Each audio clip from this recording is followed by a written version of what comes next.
Okay. I can do a great interview and charge my phone at the same time. Efficiency, right? Maybe. Hello and welcome to Ask the Accountant. Here we are again doing the Pitstop Podcast here at Accountex North. And we've got a bit of a legend with us now. Mr. Phil Hobden, yourself, how are you? I am very, very well, sir. Yes, it's good to be here, right? Like, it's good to be here at Accountex and chatting to you, as always. Yeah, always a pleasure.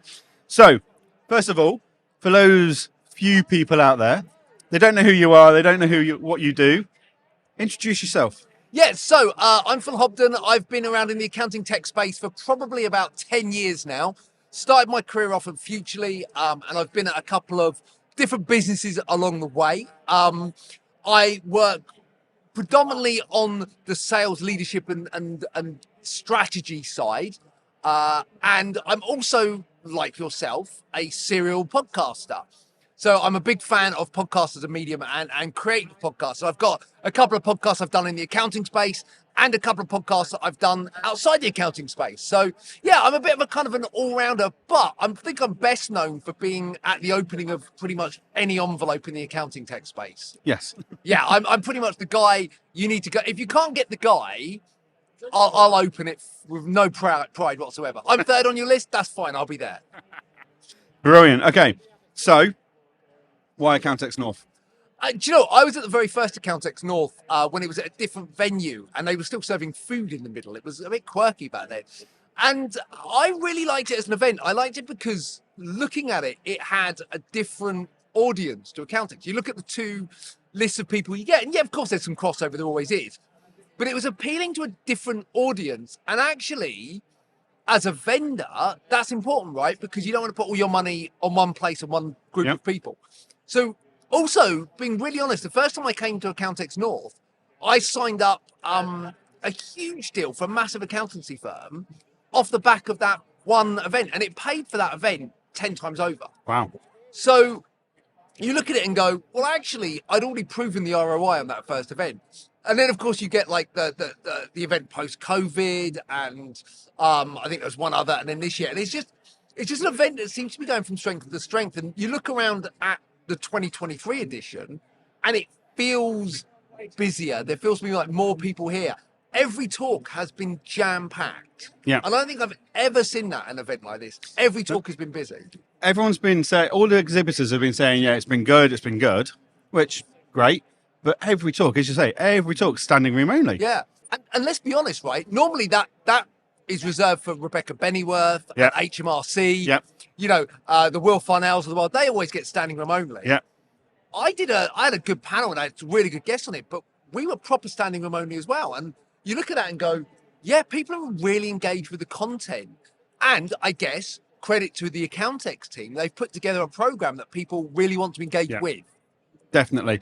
So what is it that's different about this? So you say there's a different audience here. Yeah. Is that geographical, just because North don't like going South and South don't like going North? Or is it people who've got different... These people that come here are more education focused, and that's why the sessions are so well populated, versus going to exhibitors, whereas Accountex London, people are spending more time going to exhibitors and less time at sessions. What do you think it is? I think there is a bit of a North-South divide. I think there is a degree of people in Newcastle and Northern Ireland and places like that are like, well, actually, do I want to travel to London to go to Excel? Which, let's be honest, is not an easy part of London to get to if you don't know where you're going. Yep. Manchester Central is pretty central, right? Both in name and location. So I think there's a degree of that. I think from the conversations we've had, there seems to be a bit more of a savvy audience here.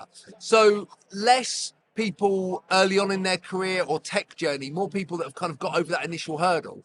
And again, that tallies with that education focus. Yep. They want to learn more, learn the trends, learn what's going on. So I think it's a bit of a mix, right? But I just think generally, it's like anything. If you're always relying on London to be the centre of the world and centre of the universe, there are people that just won't go to London. Yep. But if you're using Manchester in a similar way, that's good. The other thing I like about this event, if you look round, there's no... how can I put this politely on the podcast? Accountex Manchester is a great equaliser. They build the stands. Yes. They're all of relatively equal size. Yes. Yes. There's no waving of It's a more appendages level here. playing field. We're not Yeah. waving a checkbook that Yeah. look at the $500,000 I've just dropped on this stand that we're never going to get a return on investment in anyway. Yeah. I would like to see all events like this, right? Controversially, would Accountex be worse, Accountex in London, would it be worse if it was stands and designs and similar to this? And I don't think it would. I think what it would be more sustainable. Yeah. And there'd be less people chucking X amount of hundreds and tens and millions and whatever on, like you say, stuff that ultimately Can only be isn't used once. sustainable, Yeah. right? That is, and I mean sustainable both in terms of the business, because, you know, not every business, but almost every business here has investors in some way or another, and they need to get an ROI. And to do that, they spend more and more and more and more and more. And that only becomes sustainable to a point, right? Yep. And then from sustainable from the other perspective of actually sustainable, you're not just building stuff that then just gets chucked in a skip afterwards. I'm looking around and a lot of this seems like it's frames that you stick stuff to, Yeah. take the stuff off, frames go away for another Certain day. level of recyclability Yeah. there. Definitely. Okay. When you know you're coming up to these things, what's the thing you're looking forward to the most? People. Always the people, right? It's always connecting with accountants, fellow vendors, leaders, influencers, whatever it is in this space. It's being able to spend time with them. Brilliant. So the events are always great and I always love coming here. But what I like here is I get to run into, have a conversation with you, and then I'm talking to Will Farnell or Glenn from ACC or whoever. And it's a great place to get people together, catch up. And then you've got like the social element around it as well, which is nice. Yeah. And Accountex Manchester has grown a social element. The first few years it wasn't there. This year, it's like we had the Accountax darts. Yeah. Accountax darts. You know, everyone was going to the Albert Schloss after that, and so on and so on and so on, right? So it's that thing where it feels a bit more of a all-round event, and that's exciting because again, I can introduce people and say, hey, look, do you know this person? Yeah. I get introduced to new people. So I think the social element, and because it's not Accountex size London, because it is a bit more it's a bit more kind of, small is not the right word, but compact. Yeah. It feels a lot easier to navigate around and get to see a lot more people, make those connections and strengthen those connections. Yeah. And that's always my favourite bit at any part of any event. Brilliant. Never Okay. the coffee though. No, it's always awful. Oh, actually, to be And fair, the it's queue here. for it, Oh, yeah, and then you get someone like me that's buying like for our stand where I literally yeah, bought 15. that's why there's a queue. Yeah. But I have to say, fair dues, the coffee here is proper coffee. Yes. They're actually making proper coffee. That's a good start. Cool. Okay. How do you take action from events like this? Like, a lot of people come to these things, go home, and they'll never come again. They say, oh, it was a waste of time, blah, blah, blah. But actually, it's not a waste of time if you actually action things and you take away things. So what are your top tips? Yeah, that's a really, really good question because it's an absolute waste of time if all you come for is swag, right? If you Yeah. come here just to walk away with a load of swag, I don't think anyone gets anything out of that. Us as the vendors don't. Yeah. You as an accountant doesn't. It's such a kind of loveless marriage of a purpose to come Yeah. to an event. Why are you going? I'm going to get swag.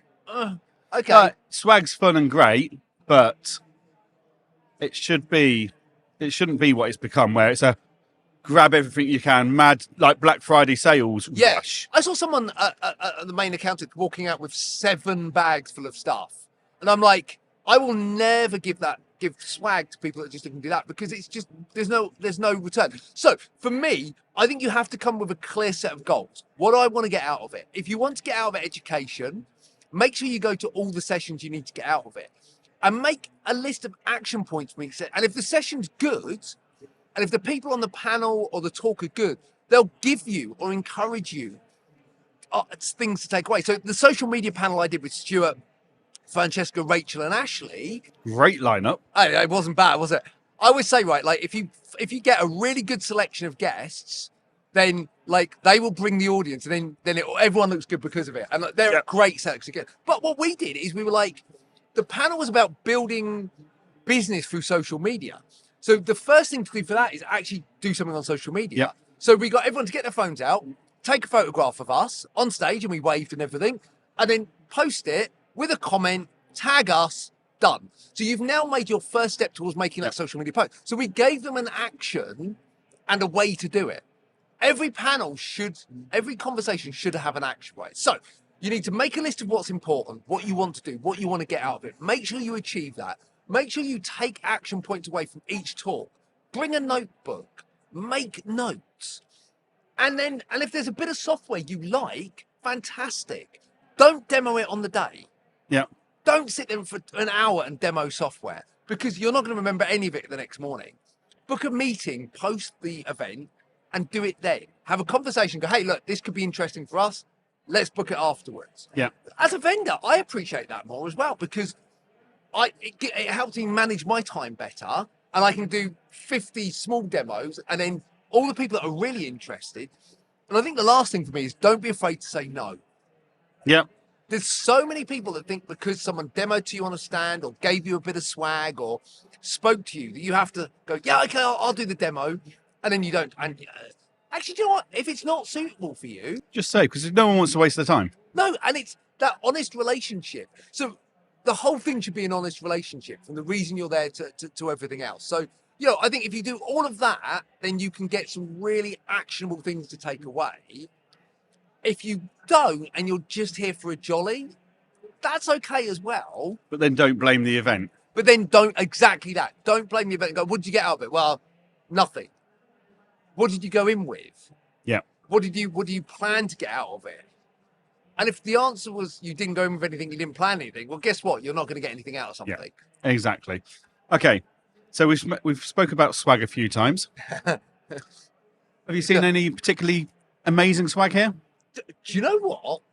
I actually haven't. Now, I don't know if that's because I'm not walking around looking for it, or if it's because, and I've had this conversation with a lot of vendors are actually going, okay, let's turn it back a little bit. So I'm seeing more eco stuff, which is great. Definitely. Do you know what? I actually think the best bit of swag I've seen for the entire accountex, and this isn't blowing smoke up your wazoo here, but your top trumps are the thing that everyone's talking about, right? Good.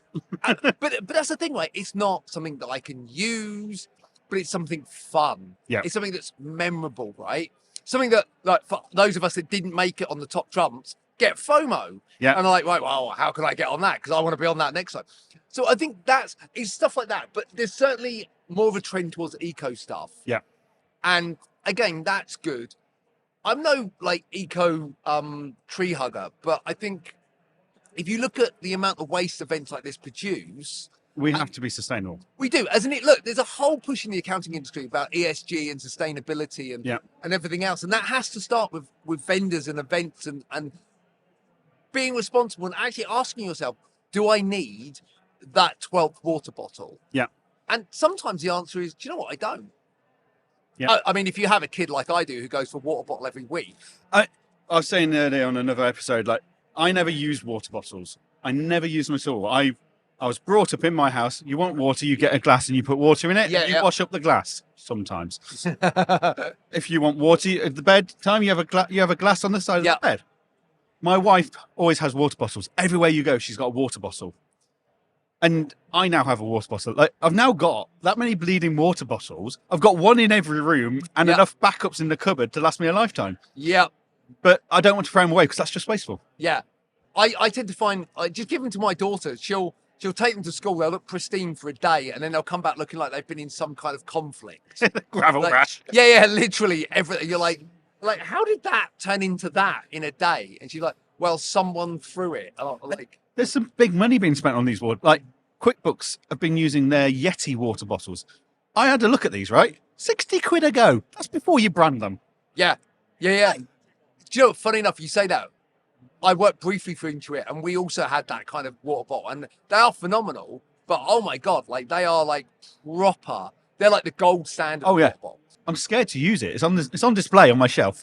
Well, without being controversial here, my favourite bit of swag ever, is a water bottle actually, and it's one from Xerocon, 2000 and maybe 19, and it was a glass water bottle in a black kind of sheath that's non-slip. Right. And with a bamboo lid. And I use that water bottle almost every day. Wow. And like, so that's lasted 4 years. It still looks almost as good today as it did on that day. And that was a deliberate decision by Gary and the Zero team to make more sustainable merch. Yeah. I think that's an important thing. It is. I think it's so important. It's so important that we're more responsible as an industry, as everything, because ultimately the carbon footprint of these events with travel and everything else is big. Yeah. And that's why I think it's even more important to make something worthwhile Yep. to be part of it, and not just do it because you want a day out of the office. If you want a day out of the office, go karting. Yeah. Go and, like, I always use Ferris Bueller's Day Off as a perfect example for this, right? If you're going to take a day out of the office, go steal a Ferrari, drive it through Chicago, sing on a parade float, and then watch your best friend have a meltdown and crash the Ferrari out the window. That's how you have a day off, Yeah. right? Don't have a day off and come to an accounting conference. Yeah. That seems mad to me. Yeah. Okay. So some quick fire questions, okay? What do you love most about the industry? I think I'll go back to the people, right? Like, there are some of the most fascinating and exciting and interesting people and developments. It's just an industry that is never the same. Yep. What would you change about the industry? I think that we have to respect the fact that it's not just about spending money. So spending money doesn't make a better product, and I mean that by in terms of how we market it and promote it. Spending money doesn't make something, like, what makes something better is the team and the people, and that's where the best technology succeeds in this space, where they're people focused. Yeah. They might have a small stand, but behind them they've got an incredible team that look after the customers to help you as an accountant look after your clients better. So I want to see more of that. And that goes back to my point about Accountex, right? Like, let's have more shows where people can't just spend £1 bazillion, and actually then maybe we can focus more on what's important. So what you're saying is we need to bring in the F1 spend cap Do you know what? for each team. Yeah, I think that's not a bad plan, because I think what we've seen in F1 recently, right, is the spend caps work. Oh, yeah. I mean, okay, everyone's like, well, Red Bull's running away with it. Okay, they are. But underneath Red Bull, I've never seen a season as close as this. No. And that's what this feels like a little bit. It feels a little bit like the spend caps here. And it's really nice to walk around and see people be creative. Yeah. Rather than just spend money. Yeah. No, I love it. Okay. Walters Claw, what's your ideal client? I've just been shot in the back now. It's balloon. Balloon behind us, don't worry. Woo! It's been doing it all day. Blimey! I'm getting a bit older now. I mean, What was worse was last night while we were setting all this up, one popped. Well, there's the police tactical unit behind us, checking fire extinguishers. They think someone's been shot. And the Sparky is walking around thinking he's just popped something in the fuse board. Fantastic. Oh. Sorry, what was the question? What's the ideal client for Walter Claw? So, ideal client for me, and I think ideal client for anyone in this industry, is someone that wants to work, who wants to invest for the right reason, and that ultimately is to solve a problem their customer has, right? Yep. If you have defined your client's problem, and we can support you in doing that, and you have a clear vision of what you're trying to achieve, my ideal customer in any industry, be it Walters Claw or any other business that I've worked for, is not someone that just wants a deal. Yeah. Right. If you want a deal, I get you have to be price sensitive, and I get we're in a price sensitive market. But at the same point, and I think this is really, really key to say, sometimes you get what you pay for. Yep. Right. And my question is, when someone comes up to me and says, "Can I have a discount?" I'm like, "Yeah, you can. What part of the service do you not want?" Yep. Which is what we're all told as accountants to start doing as well. Yeah. And I completely agree. What do you not want? The access to me and expert advice? Do you not want this part? So for me, it's someone that actually wants to implement the software for the right reason, not because they've fallen out of a price with someone. Because if it's a price thing, you're never going to be truly happy. Yeah. So probably that for me. What's the item at the top of your tech stack of stuff that you're using day in, day out to achieve your work? Oh, that's a very good question. Probably the top of my tech stack is always my phone, which is really boring, but it is such Any particular apps? the built-in Apple apps on the Apple ecosystem are phenomenal. So I use GarageBand for podcasts. Okay. I use iMovie for video editing. Yeah. I use them on my phone as well and on my iPad. And I think like that enables me to every single moment I'm walking around, I've got a studio in my pocket. Yep. I've always got something. And like even for so I can do a whole event with a little clip-on microphone. But at home, probably the thing I use more than ever is a good podcast mic. Yep. Like that's good for webinars. It's good for podcasting. It's good for whatever you're doing. I think a good microphone is critical because, yeah, I think a good microphone. So probably my little Blue Yeti Nano is Fantastic bit of kit. Oh, they're fantastic Yeah. mics. They really are just like, really good. So probably that and then my iPhone. But I Right. think actually, gone are the days where you need a mountain of technology to do anything these days. Yeah. So yeah, simple as that really. How do you feel about AI? Oh, I love AI. I love AI for 3 reasons. One, because it's not going to replace people. Completely agree. It's not going to people are not going to lose, accountants are not going to lose their jobs because of AI. What they're going to lose are all the things they don't like doing in their jobs Yep. to free up what is really important, which is the conversation. So I love AI. I think AI is potentially a really strong tool. So that's probably number 1. 2, it makes my life easier on a daily basis.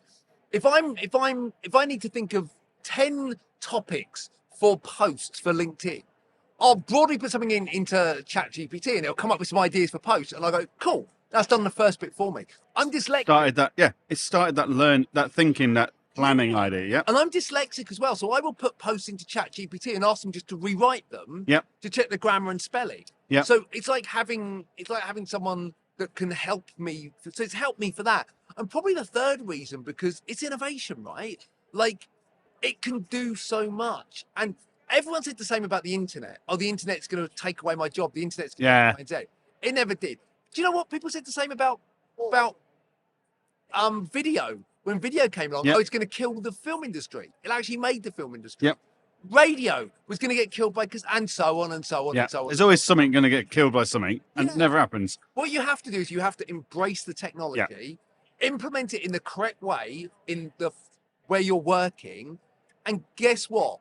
It will be a tool that will enhance what you do. Now, one caveat on that: if one day a robot looking like Arnie turns up at my door and throws me through a window, I might be having a rethink of AI. Point 3 might not be so valid. Yeah, point B may not be so valid if, like, hello, I am the accounting Terminator. Brilliant. Yeah, out the window. But yeah, I think AI is positive, and I think we need to stop fighting against innovation. Brilliant. So, 30 seconds. You've got a camera there with a red light. You've got a camera there with a red light, and you've got a camera next to Lizzie. Choose whichever one you want.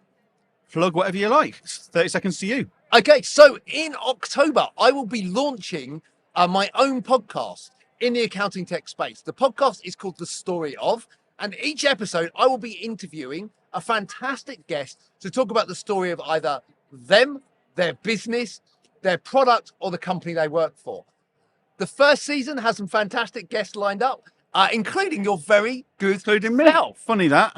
Will Farnell, Lucy Cohen, Rachel Harris, and a load of amazing people. So go on to whichever podcast provider you listen to, be it Spotify or anything else, search The Story Of podcast, look for me, and you will find it. And hopefully you'll like it enough to rate, review, and subscribe to the podcast. Brilliant. Well, thank you very much, Phil. Thank you for joining us on the Ask the Accountant podcast pit stop at Accountex North 2023. We're looking forward to being here again next year and hopefully having another chat with you. And thank you very much for listening and tuning in to this episode. There'll be plenty more episodes to come, so keep watching for the new updates.